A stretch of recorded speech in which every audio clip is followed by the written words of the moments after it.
तो स्वागत है दोस्तों आपका आप लोगों का एक बार फिर से हमारे चैनल एकेसी टेक्निकल क्लासेस में।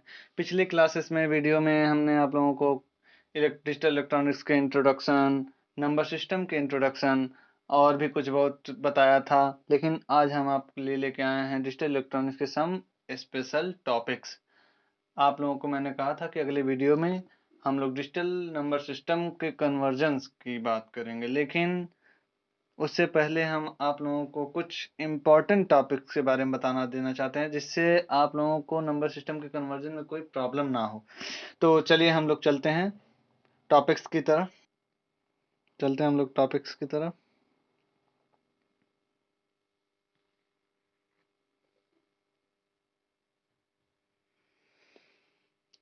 पहला टॉपिक है हमारा प्लेस वैल्यू।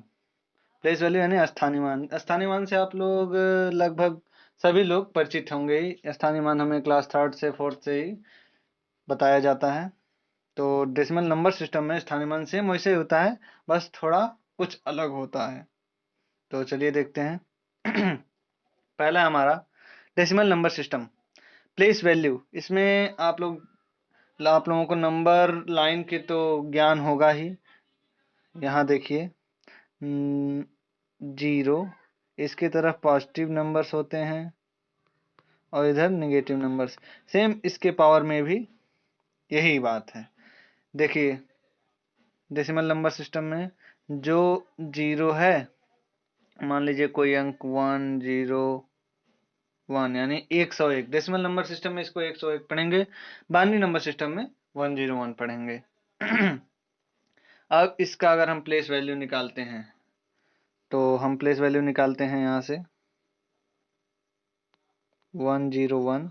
तो 1 का प्लेस वैल्यू हो जाएगा हमारा इकाई के स्थान पर, इसको वंस, टेंस, हंड्रेड। अगर हिंदी में बोलें तो इकाई, दहाई और सैकड़ा। तो ये हो जाएगा 1 इंटू 1 इज इक्वल टू 1।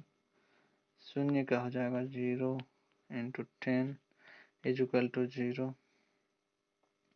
और जो हमारा 1 है लास्ट वाला, इसमें मान लीजिए आप लोगों को दिया है वही नंबर लेते हैं दोबारा, बस उसमें कुछ बदलाव कर देते हैं। 10.15 10.15 ले लेते हैं हम। तो इसका प्लेस वैल्यू कैसे निकालेंगे? तो इसका प्लेस वैल्यू आप देखिए, दशमलव के 2 अंक इधर है, तो दशमलव के 2 अंक यानी कि जो पहला अंक 5 है वो 10⁻⁻² के होगा इसके स्थान पे, और ये होगा इसके स्थान पे, और 0 होगा हमारा इसके स्थान पे, और 1 होगा इसके स्थान पे। अब आप कहेंगे 10 के पावर 0 यानी 10⁻0, और हम लिखते हैं 1 इंटू 1। तो आपको बता दें, कोई भी हो, एक्स वाई जेड कोई भी नंबर हो, इसके पावर अगर 0 है तो उसकी वैल्यू 1 हो जाती है। इसी नाते हम लोग लिखते हैं 1। तो हम लिखते हैं 10.15, इसका प्लेस वैल्यू निकालेंगे 5 इंटू 10⁻⁻² इज इक्वल टू 0.05। अब इसका हो जाएगा 1 इंटू 10⁻⁻1 इज इक्वल टू 0.1। अब इसका हो जाएगा 0 into 10⁻0 is equal to 1। Sorry, 1 नहीं होगा, 0 होगा। और इसका हो जाएगा 1 इंटू 10⁻1 इज इक्वल टू 10। ये हमारा हो गया number system, decimal number system के प्लेस वैल्यू। अब आते हैं हम binary number system. Binary number system आधार 2 होता है, और यहाँ पे डेसिमल नंबर सिस्टम का भी आधार 10 होता है। इसी नाते इसके 10 के ऊपर घात लगाकर इसकी प्लेस वैल्यू निकाली जाती है, और बाइनरी नंबर सिस्टम में 2 के ऊपर घात लगाकर हमारी प्लेस वैल्यू या फिर स्थानीय मान निकाला जाता है। सेम उसी तरह इसका भी होगा प्लेस वैल्यू। देखते हैं हम, इसमें 101, वहां पर हम लोग इसको 101 पढ़े थे, लेकिन यहाँ पे 101 पढ़ेंगे। तो इसमें 1 पे हो जाएगा 1 into 2 to the power 0, is equal to 1, 0 into 2 to the power 1 is equal to 0, और 1 into 2 to the power 2 is equal to 4। तो अगर हम ये देखें तो इसका डेसिमल नंबर में 5 होगा। 1 जो हमारा होता है 101, ये बाइनरी नंबर सिस्टम में 101 और डेसिमल नंबर सिस्टम में 5 होता है। तो जब इसका प्लेस वैल्यू हम निकाल लेंगे तो हमारा आ जाएगा डेसिमल नंबर सिस्टम में, मतलब उसका प्लेस वैल्यू। आते हैं ऑक्टल नंबर सिस्टम में। ऑक्टल नंबर सिस्टम में उसका आधार 8 होता है, 8 होता है, इसलिए 8 के ऊपर हम लोग पावर लगा के उसका प्लेस वैल्यू निकालते हैं। प्लेस वैल्यू निकालना तो आप लोगों को पता हो गया होगा। सिमिलरली इसका भी उसी प्रकार से निकाला जाता है, और इस प्रकार निकालने के बाद ये हमारा डेसिमल नंबर सिस्टम में ये भी हो जाता है। किसी भी आधार से गुणा करके, अभी आप लोगों को हम बताएंगे कैसे आधार के ऊपर घात चढ़ा के डेसिमल नंबर में बदला जाता है, डेसिमल से कैसे बाइनरी में बदला जाता है, ये सब हम आपको आगे बताएंगे। लेकिन आप लोगों को ये टॉपिक्स ध्यान में रखना है। आप लोगों को आगे भी बताएंगे हेक्साडेसिमल नंबर सिस्टम में जो 10 होता है, 10 के आगे की संख्याएं जो होती हैं ABCD में गिनी जाती हैं, वो कैसे गिनी जाती हैं। तो चलते हैं हम लोग आगे। हेक्साडेसिमल नंबर सिस्टम में, हेक्साडेसिमल नंबर सिस्टम में इसका आधार 16 होता है, और इसका जो रेंज होता है 0 to 15 होता है। ये आप लोगों को हमने पिछले वीडियो में बताया गया, शायद आप लोगों को पता होगा। और इसका भी स्थानीय मान उसी decimal number system, binary number system के अनुसार निकाला जाता है। तो हम लोग चलते हैं अगले टॉपिक पर। हमारा अगला टॉपिक है बेस या रेडिक्स। बेस या रेडिक्स क्या होता है, तो चलिए देखते हैं। ये है संख्या प्रणाली की बेस या रेडिक्स से यह तात्पर्य कि उस संख्या प्रणाली में कितने संकेत या डिजिट्स हैं। जैसा कि हमने आप लोगों को बताया कि डेसिमल नंबर सिस्टम में उसके 10 सिंबल होते हैं, तो वही उसका जो है रेडिक्स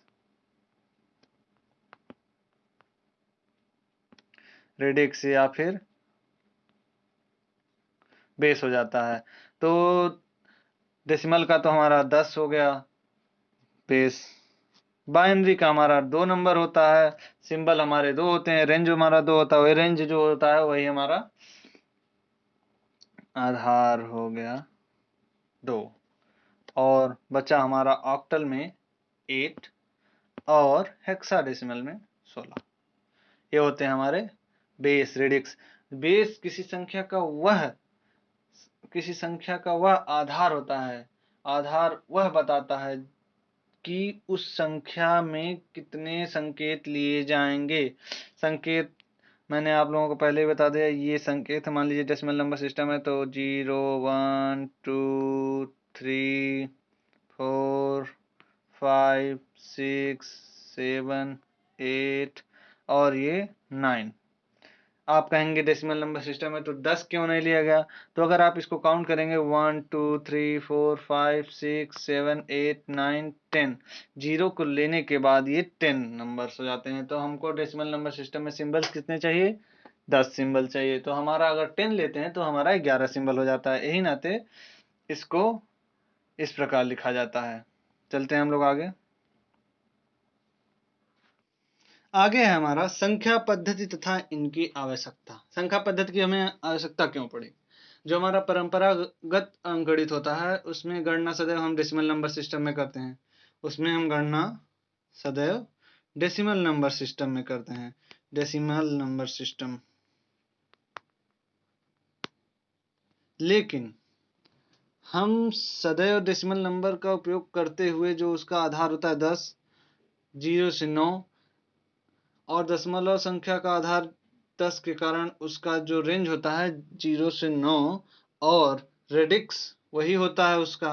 लेकिन यह कोई आवश्यक नहीं है, मतलब यह कोई इम्पोर्टेंट नहीं है कि हम इलेक्ट्रॉनिक सर्किट में डेसिमल नंबर सिस्टम का यूज करें। हमारे पास कई नंबर सिस्टम्स हैं, हम कई नंबर सिस्टम का यूज कर सकते हैं। आपके मन में सवाल उठ रहा हो केवल डेसिमल नंबर सिस्टम का उपयोग क्यों किया जाता है। डेसिमल नंबर सिस्टम का जो गणना होता है वो सरल होता है, इसीलिए हमें डेसिमल नंबर सिस्टम शुरू से ही पढ़ाया जाता है। और जो ये अदर्स नंबर सिस्टम होते हैं, ये सब कंप्यूटर भाषा या फिर मशीनी भाषा कह सकते हैं आप लोग इसको, ये सब बहुत ही जटिल भाषा होती है। ये आप लोगों को आगे की कक्षाओं में पढ़ाया जाएगा कि कंप्यूटर भाषा, मशीनी भाषा क्या होती है। अभी तो हम यहाँ केवल डिजिटल सिस्टम और नंबर सिस्टम के बारे में आप लोगों को बताएंगे। तो जैसे होता है, क्यों आवश्यक है कि हमें इलेक्ट्रॉनिक्स में डेसिमल नंबर ही प्रयोग करना चाहिए, क्योंकि डेसिमल नंबर का उपयोग डिजिटल गणना करने में सफलता होती है, मतलब सरल होता है। और आप लोगों को शायद पता होगा या फिर नहीं भी पता होगा, तो मैं बता देता हूँ, जो हमारा मेमोरी होता है या फिर रैम रोम कुछ भी होता है, उसमें जो डाटा होता है हमारा बाइनरी या फिर हेक्साडेसिमल या फिर ऑक्टल, ऑक्टल नहीं, हेक्साडेसिमल और बाइनरी के रूप में ज़्यादातर स्टोर्ड होता है। तो अब आप बताइए कि हमें डेसिमल नंबर का उपयोग ज़्यादा करना चाहिए कि बाइनरी नंबर का उपयोग ज़्यादा करना चाहिए। ये बात अलग की बात है कि हमें उपयोग किसका करना चाहिए। हम यहाँ पढ़ रहे हैं कि इसकी आवश्यकता क्यों पड़ी। तो जो हमारा चिप होता है, चिपी को मेमोरी बोलते हैं, उसमें जो डाटा स्टोर होते हैं वो 0 और 1 बिट्स के रूप में स्टोर होते हैं। तो उनको एड्रेस करने के लिए अन्य संख्या प्रणालियों का उपयोग किया जाता है। और इन्हीं संख्या प्रणालियों में डेसिमल के अलावा हमारे पास 3 नंबर सिस्टम्स हैं, जिसमें आते हैं binary number systems, octal number systems, hexadecimal number system. यही सब हमारे नंबर सिस्टम हैं। अब हम आप लोगों को बताते हैं इसकी क्या आवश्यकता है या फिर क्या महत्ता। अब मान लीजिए आप कोई अपनी प्राइवेट या फिर कोई भी डॉक्यूमेंट हो, आप अपना प्राइवेट ही रखेंगे, लेकिन कोई भी चीज़ आप अपना स्टोर कर दिए चिप में या फिर मेमोरी में। मान लीजिए ये कोई डॉक्यूमेंट है 10, ठीक, तो इसको आप स्टोर कर दिए। तो आजकल के मॉडर्न ज़माने में यहाँ हैकिंग, हैकर्स ये सब होते हैं, तो ये होता है हमारा साधारण संख्या। अब मान लीजिए इसको आप अगर कोई भी पढ़ना चाहे तो 10 पढ़ सकता है, लेकिन अगर इसी को हम बाइनरी नंबर सिस्टम में लिखें, इसी को हम बाइनरी नंबर सिस्टम में लिखते हैं, तो क्या आ जाएगा 1 0 1 0, ये हो जाएगा हमारा 10। लेकिन अगर इसी को किसी भी संख्या या फिर किसी भी मनुष्य को दे दिया जाए ये पढ़ने के लिए, तो अगर उसको ज्ञान नहीं है इसका, तो उसको नहीं पढ़ पाएगा कि ये 10 लिखा है या फिर 1010 लिखा है। तो यही कारण है कि हम जहाँ तक हो सकता है अपने डाटा को बाइनरी बिट्स या फिर हेक्साडेसिमल बिट्स में स्टोर करते हैं। यही इसकी महत्ता है कि ये इनक्रिप्टेड होता है। इसको डिक्रिप्ट करने के लिए हमें कंपाइलर, असेंबलर ये सब की आवश्यकता पड़ी, जो कि आप लोगों को 4th या 5th सेमेस्टर में पढ़ाया जाएगा। तो हम लोगों का वो सिलेबस नहीं है, हमें केवल पार्शली पढ़ना है। तो हम इस वीडियो में इतना ही रखते हैं। अब अगले वीडियो में आप लोगों को हम प्रोवाइड कराएंगे कि कैसे डेसिमल नंबर सिस्टम से अदर नंबर सिस्टम में कन्वर्ट किया जाता है। तो उसके 3 या 4 पार्ट बनेंगे। तो आप लोग नंबर सिस्टम अगर कन्वर्जन जानना चाहते हैं तो आप उन चारों पार्टों को देखिएगा। और तब तक के लिए आप लोग इन टॉपिक्स को अपने दिमाग में बैठा लीजिए। और हमारे चैनल को अगर आप सब्सक्राइब नहीं किए हैं तो सब्सक्राइब कर लीजिए, क्योंकि हमारे चैनल पे आप लोगों को डिप्लोमा से जुड़ी हर एक समस्या का समाधान दिया जाएगा। और प्रैक्टिकल से लेके एग्जाम कॉपी तक, स्क्रूटनी से लेके exam fees, entrance, form fill up और स्कॉलरशिप फिलअप, स्कॉलरशिप आएगी नहीं आएगी, स्कूल खुला रहेगा बंद होगा, कब डेट खुलेगी, कि प्रैक्टिकल होंगे और प्रैक्टिकल कैसे होंगे, ये सब आप लोगों को हम अपने इस वीडियो में या फिर इस चैनल में बताएंगे। अगर आप लोगों को ये सब जानकारियाँ चाहिए तो हमारे चैनल को सब्सक्राइब करें। और अगर बेल आइकन नहीं दबाया तो दबा दें, क्योंकि अगर बेल आइकन दबाएंगे तो आप लोगों को हमारे वीडियो सबसे पहले मिलेंगे। तो फिर मिलेंगे अगले वीडियो में। तब तक के लिए आप लोग पढ़ते रहिए और घर रहें, सुरक्षित रहें।